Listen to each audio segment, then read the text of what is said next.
ሰላም። ሰሞኑን በሶሻል ሚዲያ በቲክቶክ ላይ ቫይራል የወጣ አንድ ቪዲዮ አለ። በዛ ቪዲዮ ዙሪያ ምንም አይነት ምላሽ ላለመስጠት ራሴን አቅቤ ቆይቻለሁ። ነገር ግን ከዛ ቪዲዮ ጋር በተያያዘ ያልተገቡ ፎቶዎች፣ ከዛም በተጨማሪ ደግሞ ያልተገቡ ምልልሶች እንዲሁም በቴሌግራሜ ከሚደርሰኝ ቴክስት በስልኬ ላይ እየደረሱ ካሉ ቴክስቶች የተነሳ ይህንን ቪዲዮ ለመስራት ተገድጃለሁ። በዚህ ቪዲዮ ዙሪያ አንድም ለባለ ታሪኳ ሌላም ደግሞ ይህንን ታሪክ ይዛችሁ በሶሻል ሚዲያ ላይ እያዘዋወራችሁ ላላችሁ እና ያልተገባ ነገር እያደረጋችሁ ላላችሁ ሰዎች መልእክቴን ለማስተላለፍ ነው በዚህ ቪዲዮ የመጣሁት። በመካከላችን የነበረው ግንኙነት ከተቋረጠ ከ2 ዓመት ከ10 ወር በኋላ እንዲህ ያለ እጅግ ከእውነት የራቀ ስክሪፕትድ የሆነ ታሪክ ይዘሽ በመምጣትሽ እጅግ በጣም አዝኛለሁ። ይህ የፈጠራ ታሪክ ቢዝነስን ሰፖርት ከማድረግ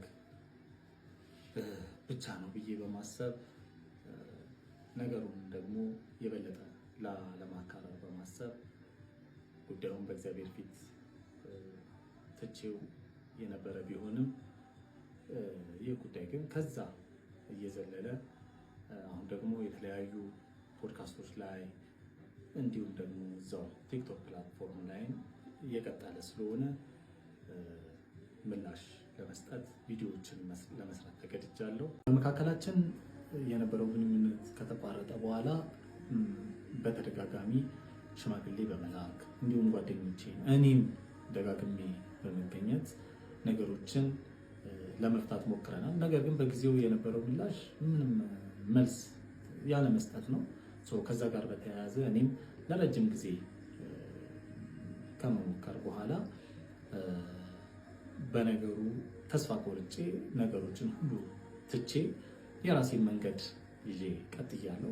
እሷም ደግሞ አብረን እያለንም ከተለያየም በኋላም በጣም ብዙ የተለያዩ ቪዲዮዎችን በዚህ ሶሻል ሚዲያ ላይ ስትሞክር ቆይታለች። ከነዛም መሀል የምታራምደውን ኤክስትሪም ፌሚኒዝምን እሱን በተመለከተ ብዙ ቪዲዮዎችን ስትሰራ ነበረ። ከዛም ቀጥላ ብሎጎችን ለመስራት ሞክራ ነበር። ከዛም ቀጥላ ከፀጉሯ ጋር በተያያዘ የተለያዩ ቪዲዮዎችን፣ ዌይት ሎስን በተመለከተ የተለያዩ ቪዲዮዎችን እንዲሁም ደግሞ ጌሚንግን ሁላ ጀምራ ለመስራትና ብዙ ፎሎወሮችን ለማፍራት ሞክራለች። ነገር ግን ይህ ነገር አልሳካ ስላላት ይህንን ሴንሲቲቭ የሆነ ኢሹ በማንሳት እና እጅግ በጣም ከእውነት የራቀ ልቦለድ የሚመስል ታሪክ በመፍጠር ሰግጥ ፈምስ በሚለው ስትራቴጂ መሰረት እሷ ፌመስ ለመሆን እኔን መስዋዕት አድርጋ አቅርባለች። በዚህ ቪዲዮ ላይ እኔ እሷ እንዳደረገችው እሷ እንደዚህ ነች፣ አባቷ እንደዚህ ነው፣ እናቷ እንደዚህ ነች እያልኩኝ እሷንም ሆነ ቤተሰቦቿን ለማጠልጠል ሳይሆን ከነበሩ ነገሮች አንጻር እና እሷም በቪዲዮ ካነሳቻቸው ነገሮች አንጻር በመነሳት ለእናንተም ሎጂካል የሆነ ጥያቄ ለመጠየቅ ነው የምፈልገው። ከነዛም መካከል አንዱ ምንድን ነው፣ በጣም የተማረች ሴት፣ ቤተሰቦቿ በጣም ሰፖርቲቭ የሆኑ ሰው እንደሆነች ተናግራለች። ነገር ግን ቪዲዮቿ ላይ ስትናገር ከሰርጋችን በፊትም እጅግ በጣም ብዙ የሆኑ ግጭቶች በመካከላችን ነበረ። ይህ ሆኖ እያለ ቤተሰቦቿ ሰፖርት የሚያደርጓት ከሆነ እሷም ደግሞ እጅግ በጣም የተማረች ሴት፣ ነገሮችን ማስተዋል የምትችል ከሆነች እውነትም ደግሞ እንደዛው አይነት ሴት ነች እና እንደዛ አይነት ነገሮች ሲመጡባት ውሳኔዎችን ለመወሰን እንዴት ሳትችል ቀረች? የመጀመሪያው ጥያቄ ነው። ከዚሁ ጋር ደግሞ በተያያዘ እሷ ያነሳችው ሀሳብ ላይ በጣም በስፋት ሲዘዋወር የነበረው እንዴት ዲኮሩን ልትሰራ ቻለች የሚለውን ለመመለስ ያህል ነው። ቀድሞ እኔና እሷ ስንስማማ በእሷ በኩል 50 ሰው በእኔ በኩል 50 ሰው ተጠርቶ ወደ 100 ሰው የሚጠጋ ሰው ተጠርቶ በጣም ቀላል የሆነ ዲኮር ሰርተን ከዛም በኋላ ትንሽ ፕሮግራም አድርገን ሰርጉ በዛ መልኩ እንዲከናወን የታቀደ ነበረ። ነገር ግን ሰርጉ እየተቃረበ ሲሄድ በእሷ ቤተሰቦች ግፊት ሰርጉ ወደ ትልቅ እንዲያድግ ሆኗል። በዛም እሷን በቪዲዮ ገልጸዋለች። በእነሱ ሳይድ 500 ምናምን ሰው እንደተጠራ፣ በእኛ ሳይድ ደግሞ 100 አካባቢ ሰዎች እንደተጠሩ ተናግራለች። ኤክስፔንሲቭ የሆኑ ቦታዎችንም አንደኛ እኔ አልመረጥኩም፣ የእሷ ቤተሰቦች ግፊት ነው። ምክንያቱም የሰርጉ ቦታ ትልቅ መሆን ነበረበት፣ የሚጠራው ሰው እየበዛ ስለሄደ ማለት ነው። በመቀጠል ደግሞ ሌላው ደግሞ ዲኮሩን በአጠቃላይ ማኔጅ ታረግ የነበረችው እሷ ነች እና ዲኮሩ ሊሰራ ሰርጉ ሊሆን 3 ቀን አካባቢ ሲቀረን ዲኮሩን እሷ እንዳለችውም አባቷ እኔ ከፍዬ ላሰራ ብሎ ነበር። ነገር ግን እኔም እሷም ተነጋግረን ስፔሻሊ ደግሞ እሷ ነበረች ያን ነገር ዲሳይድ የምታደርገው ዲኮሩን ከዲኮር ጋር በተያያዘ እና ያንን ነገር አብረን በጋራ ወስነን ዲኮሩን እኛ እንደምንሰራ ተነጋግረን ልንሰራው ሞክረናል። ነገር ግን በዕለቱ በአንዳንድ ነገሮች አለመሰካካት ምክንያት ዲኮሩን ላንጨርስ ችለናል በዋዜማው። እንደውም የሰርጉ ዕለት እኔ ቦታው ድረስ ተገኝቼ እስከ 6 ሰዓት ዲኮሩን ሌሎች ልጆች ተቀጥረው መጥተው እሷ እንዳለችው አባቷ ከፍሎ ሌሎች ልጆች መጥተው ዲኮሩ እንዲጠናቀቅ ሆኗል። ከዚህም በተጨማሪ በገንዘብ ዙሪያ ያነሳቻቸው ኢሹዎች አሉ። በመጀመሪያ ዲኮሩን በሚመለከት ሙሉ ለሙሉ የዲኮሩን ገንዘቡን ጨምሮ ማኔጅ የምታደርግ የነበረችው እሷ ነች።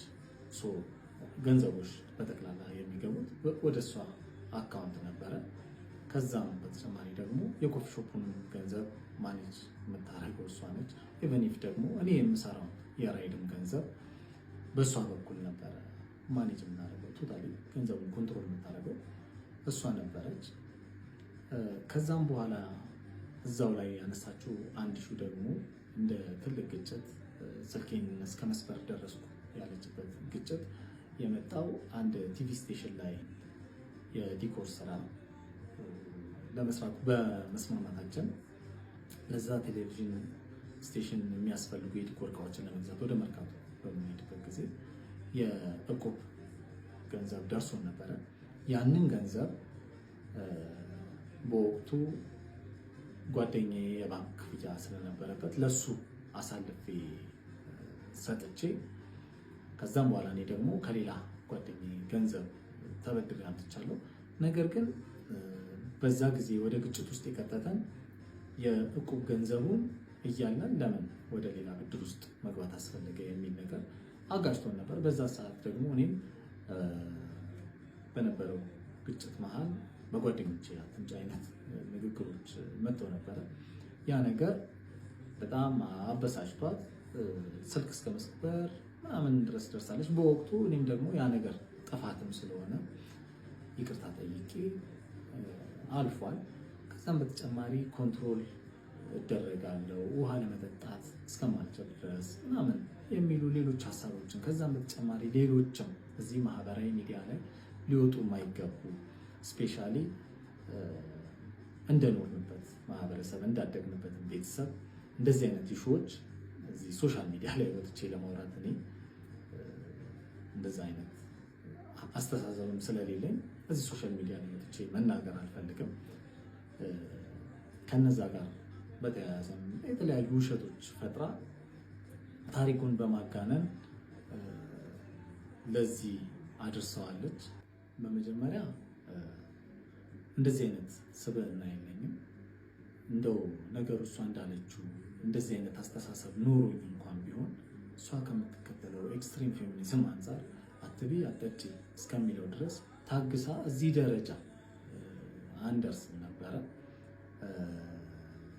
ነገር ግን ለዚህ አስተሳሰብ እና እንደዚህ አይነት ውሸቶችን ለመፍጠር የዳረጋት ብዬ ማስበው አንደኛ የነበረባት ቻይልድሁድ ትራውማቲክ ኤክስፒሪየንስ እና የምትከተለው የምታቀነቅነው የኤክስትሪም ፌሚኒዝም አስተሳሰብ፣ ከዛም በተጨማሪ ደግሞ አምላክ የለም የሚለው ኤቲዝም አስተሳሰቧ ለዚህ ዳርጓታል ብዬ አስባለሁ።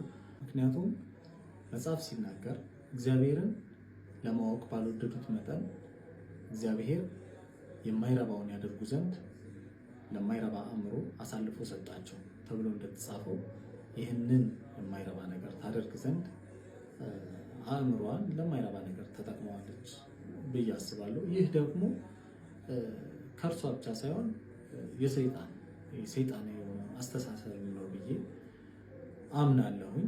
ከዚህ ጋር በተያያዘ ደግሞ ነገሩ ይቆማል ብዬ ብጠብቅም ከዚህ ከቲክቶክ አልፎ ደግሞ በዩቲዩቦች ላይ በሌሎችም ቦታዎች ላይ እየተሰራጨ ስለሚገኝ ይህን ነገር ለማስቆም ሲባል እና የስም ማጥፋት ዘመቻውንም ለማስቆም ሲባል ወደ ሕግ የሚሄድ መሆኑን ለማሳወቅ እወዳለሁ።